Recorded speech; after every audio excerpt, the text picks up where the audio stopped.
新しい伝説が生まれようとしている。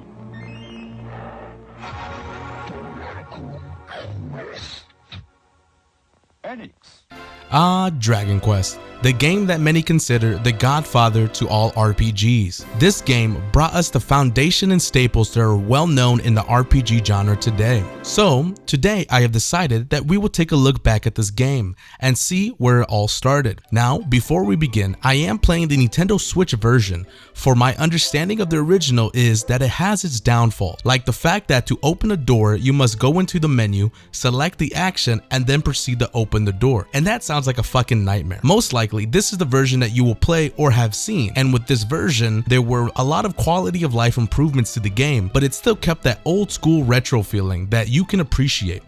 This game is pretty bare bones, as it was basically the beginning of RPG stories. The main character must set out on a quest to defeat the evil that is threatening the lives of all humanity. Pretty basic stuff. And that's exactly what this game is in a nutshell. It's basic, and it's not a bad thing. It does its basic well. To appreciate it, you must first understand its origins.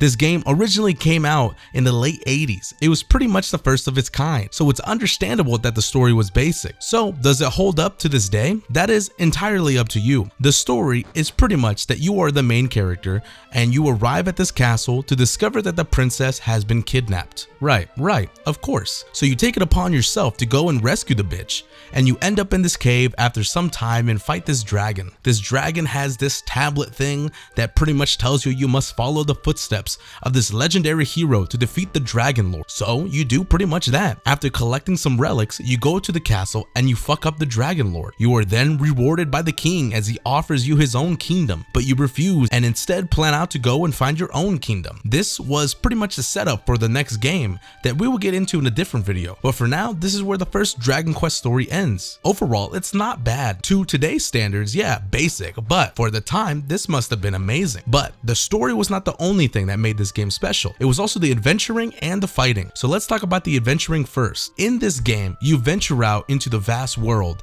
and you are pretty much walking on the overworld map, only being able to go into explorable areas such as towns, dungeons, or caves. What makes this stand out is that there are no waypoints that many are used to nowadays, or a quest log. You must talk to the people in towns to gather information that will give you clues on what to do. And if you stumble in an area that has nothing that you were able to do in it, you must take a mental note of, for it might be something that you will have to do later down the road or an extra reward for the player for the exploration. This made it pretty difficult the first time I played it, for I had no idea what the fuck I was doing, and I was not used to paying attention to the NPC, so I had to put it down for a little. But once I came back, I got myself into the mindset of this not being a modern game and utilize that to understand how the game wanted me to go about the world. With this refreshing change of pace, it made my discoveries and achievements more exciting once I completed them. It made me feel that I was actually on this massive journey, because during this journey you are by your lonesome, making the atmosphere more solemn,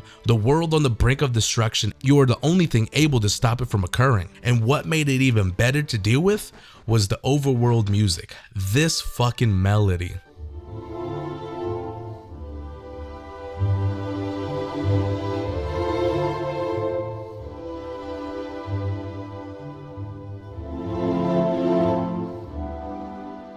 It made me feel nostalgic, even though I've only just recently played this, but it also makes me feel that I'm able to accomplish anything. It makes me wary of what's to come, but ready to take it head on with no fear. This music makes me want to bust a fat one. The town music is alright, it makes me feel safe.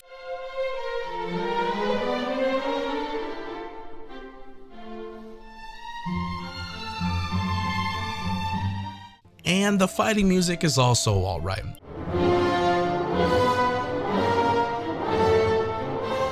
It does its job. But since we are on the topic of fighting, let's talk about how you fight in this game. This game is a turn-based RPG, and you, the main guy, is able to use swords and do magic spells, which is pretty nice. I did not use magic too much, for the difficulty curve of this game was not too bad. You would know what you're getting yourself into in the different locations, and if you play the game normally, you should be able to one-shot pretty much everything in the areas you are meaning to go, at least for me anyways.